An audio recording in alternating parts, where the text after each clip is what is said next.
गेल्या 3 मे रोजी सर्वत्र नीट परीक्षा पार पडली होती. ही परीक्षा पार पडल्यानंतर समाज माध्यमावर नीट पेपर परीक्षेआधीच फुटल्याच्या बातम्या पसरल्या होत्या. या घटनेची शासकीय स्तरावर गांभीर्याने नोंद घेऊन तपास करण्यात आला असता परीक्षेआधीच नीट पेपरच्या PDF फाईल्स तसेच सॉफ्ट कॉपी बाहेर आल्याचं निदर्शनास आलं.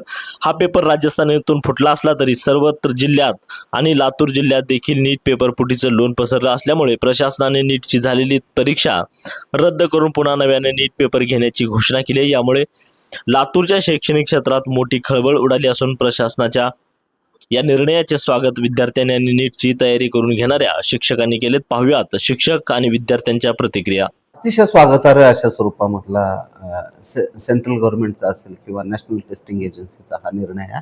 त्याचं स्वागतच आम्ही करतोय.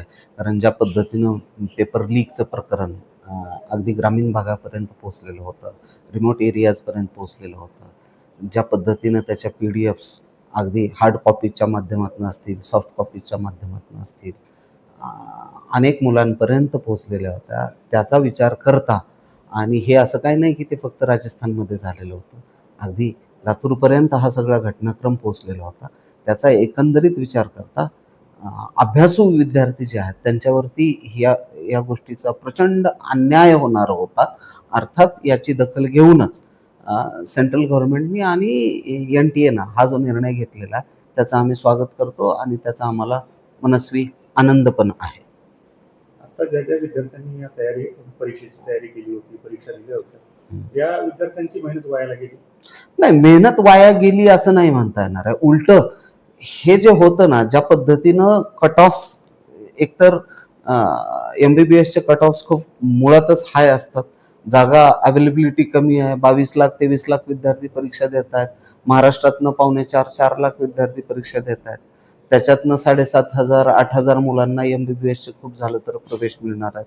हे कॉम्पिटिशन लक्षामध्ये घेता आणि असं समजा की या MBBSला फक्त याच्यानंतर BAMS आहे, BDS आहे, BHMS आहे किंवा BBSc आहे, हे तर बाकीचे कोर्सेस वेगळेच, परंतु याच्यातलं सगळ्यात प्राईम ज्याला आपण म्हणतो MBBS, त्याचा जरी केवळ विचार केला तरी त्यापैकी या 7-8 हजार विद्यार्थ्यांपैकी साधारणपणाने 1,500-2,000 हजार पर्यंत जरी हा पेपर गेलेला असेल, जे लागणारे विद्यार्थी आहेत, त्याच्यातनं तुम्ही लक्षात घ्या ना की किती मोठ्या स्वरूपामध्ये कट ऑफ वाढू शकतात.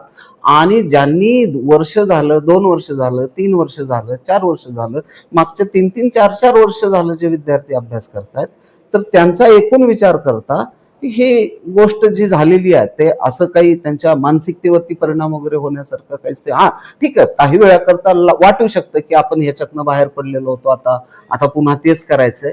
पण शेवटी कसं आहे, तुमच्यावरती होणाऱ्या अन्यायाला जर वाचा फोडायची असेल किंवा अन्याय जर दूर करायचा असेल तर त्याला कठीण परिश्रम घेणं हे भागच आहे. त्याला काही दुसरा इमिडिएट अल्टरनेटिव्ह दुसरा काही नसतो. त्यामुळे विद्यार्थ्यांनी आणि पालकांनी हे लक्षात घ्यावं की जरी रिनीटचं एक्झाम हे घेतलेलं असलं सेंट्रल गव्हर्नमेंटनी, तरी त्याचं आमच्यापैकी प्रत्येकानं स्वागत करणं गरजेचं आहे. आणि जे काही पेपर लीक वगैरे झालेले आहेत, जे अभ्यास न करता पैशाच्या बळावरती असेल, चुकीच्या स्किल्सच्या बळावरती असेल, जे अगदी या प्राईम पोझिशन्स वरती जाऊन पोहोचू इच्छितात, त्यांच्यासाठीची ही सगळ्यात मोठी चपराक आहे असं म्हणायला हरकत नाही. पण नीटचा म्हणजे महत्वाचा विषयाचा पेपर लीक होणं हे काय वाटतं नेमकं तुम्हाला? गांभीर्य नाहीच असं वाटतं? नाही, गांभीर्य नाही असं म्हणतात ना. हे बघा, नॅशनल टेस्टिंग एजन्सी काही एकटी नीटची एक्झामिनेशन घेत नाहीये. देशभरामध्ये शेकडो वेगवेगळ्या एंट्रन्स एक्झामिनेशन किंवा बाकीच्या स्पर्धा परीक्षा हे NTA घेतात. गांभीर्य नाही असं नाही बोलतायत, परंतु या अतिशय प्रोडक्टिव्ह असणारी एक बॉडी आहे सेंट्रल गव्हर्नमेंटची, जी इंडिपेंडंट बॉडी आहे, तर त्याच्यामधल्या काही वृत्ती या खराब असतील कदाचित, आणि त्या माध्यमातून शासनाला म्हणजे खाली मान घालायला लावण्याचं काम या वृत्ती कदाचित करत असाव्यात आणि त्यामुळं प्रामुख्यानं या पद्धतीच्या गोष्टी घडत असतात. म्हणून जसं सध्या सेंट्रल गव्हर्नमेंटने डिक्लेअर केलेलं आहे, NTA डिक्लेअर केलेलं आहे की बाबा आम्ही CBI एन्क्वायरी करतोय, सेंट्रल ब्युरो ऑफ इन्व्हेस्टिगेशन कडनं या संपूर्ण प्रकरणाची तपास करतोय, तर त्यामुळं कदाचित याच्यातनं पाहूया कोण कल्प्रिट्स आहेत, मेजर कल्प्रिट्स कोण आहेत, ते कसे बाहेर येतात ते. सर, जवळपास संपूर्ण महाराष्ट्रामध्ये एक बातमी जी आहे वळण्यासारखी सर्वत्र पसरलेली आहे आणि आताच नीट संदर्भातल्या मागेही काही गोष्टी अनुचित प्रकार घडलेला आहे आणि त्याबद्दल तुमचं काय मत? आता थोड्या वेळापूर्वीच NTA डिक्लेअर केलं की नीटची परीक्षा रद्द करण्यात येत आहे 2026ची. ती आता वापस रिनीट एक्झाम होणार आहे. हे NTA घेतलेला निर्णय हा खरंच स्वागतार्ह आहे, कारण बऱ्याच जे विद्यार्थ्यांचं कोणाचं 10 मार्कांनी 20 मार्कांनी कोणाचं एम्स गेलं असतं, कोणाचं BJ मेडिकल गेलं असतं, कोणाचं गव्हर्नमेंट मेडिकल कॉलेज गेलं असतं, अशा विद्यार्थ्यांना ह्या पेपर फुटीमुळे ज्यांना मार्क चांगले मिळाले असते पण मेहनत करणारे जे विद्यार्थी आहे ते मागे राहिले असते. त्याच्यामुळे हे जे नीटचं री एक्झाम, कारण हा पेपर फुटीचा जो प्रकार आहे तो जयपूरपासनं पार महाराष्ट्रापर्यंत सगळीकडं, मग त्याच्या PDF फाईल असतील किंवा झेरॉक्स पेपर असतील, हे विद्यार्थ्यापर्यंत पोहोचले होते आणि अक्षरशः जवळपास 550 ते 600 मार्काचा गेस पेपर बाहेर आला होता. मग बाकीच्या ज्या विद्यार्थ्यांनी खरंच अभ्यास करून, दिवस रात्र अभ्यास करून ज्यांनी मेहनत केलेली आहे त्यांचा म्हणजे ह्याच्यात विजयाचा त्यांना न्याय मिळणार आहे. 1-1.5 महिन्यानंतर वापस परीक्षा होईल, जेव्हा NTA डिक्लेअर करेल डेट, त्यावेळेस ह्या विद्यार्थ्यांना त्यांच्या अभ्यासानुसार मेडिकल कॉलेज मिळतील. हा चांगला निर्णय आहे NTAचा. अशा घटना वारंवार व्हायला लागल्या, त्याबद्दल तुमचं काय मत? शासनाचा हा म्हणजे शासनाचा निर्णय जो आहे त्याच्याबद्दल आपण नाही बोलू शकत, पण सरकारने ह्याबद्दल काहीतरी गंभीर असं पाऊल उचलायला पाहिजे.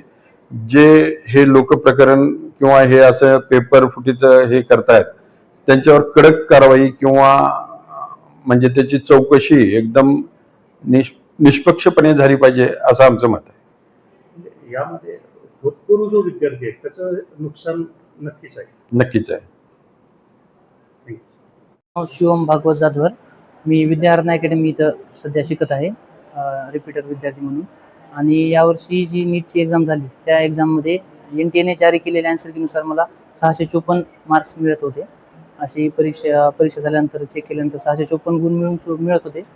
पण ज्या प्रकारे गोष्टी समोर आल्या आपल्यासमोर, ज्या प्रकारे लीकच्या ज्या गोष्टी समोर आल्या आणि त्या लीकमुळे ज्या लोकांची गुणवत्ता नसताना सुद्धा त्यांना फायदा होत होता, असे लोक ही आपल्यासोबत म्हणजे जी गुणवत्ता नसताना त्यांना फायदा घेऊन आपल्यात घुसखोरी होत होती, ती घुसखोरी थांबवण्यासाठी सरकारने जो निर्णय घेतला होता परीक्षा वापस घेण्याचा, तो उचित निर्णय घेतला आणि त्याचा आमचं त्या निर्णयाला समर्थन आहे.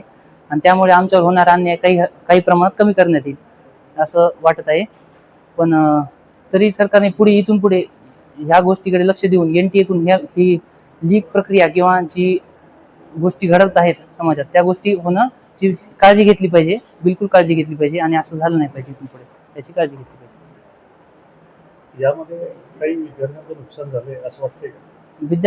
ज्या विद्यार्थ्यांनी वर्षभर अभ्यास करून, मेहनत करून, आपल्या वेळेवर अभ्यास करून, टेस्ट देऊन, रिव्हिजन करून, प्रत्येक गोष्ट करून, प्रामाणिकपणे प्रयत्न करून अभ्यास केलेला आहे, त्यांच्यासाठी एकदा परीक्षा झाली हे टेन्शन मिटलं असं त्यांना मानसिकता तयार झाली असेल त्यांची. पण त्यांनी जे वर्षभर अभ्यास केला तो वाया जाणार नाही याची मला खात्री आहे. आणि परत एकदा परीक्षा घेतल्यानंतर, पेपर झाल्यानंतरही ते तसंच यश प्राप्त करतील याची खात्री आहे. त्यामुळे थोडंसं नुकसान तर होणारच आहे. प्रत्येक विद्यार्थ्याची मानसिकता एकदा बनलेली, जी परीक्षा दिल्यानंतर जी टेन्शन फ्री होण्याची मानसिकता होती, ती मानसिकता आता परत एकदा पेपर द्यावा लागल्यामुळे थोडीशी त्यात ही होऊ शकते. पण ज्यांनी प्रामाणिक प्रयत्न केले त्यांच्यासाठी न्यायच मिळणार आहे प्रत्येक गोष्टीला असं वाटते मला. म्हणजे ज्यांची घुसखोरी होणार होती आणि त्यांच्यामुळे त्यांचा आपला जी नंबर चांगला लागेल होता, आता प्रामाणिकपणे एकदम पारदर्शकता निर्माण होईल परीक्षेत आणि अजून चांगल्या ठिकाणी नंबर लागेल असं वाटत आहे.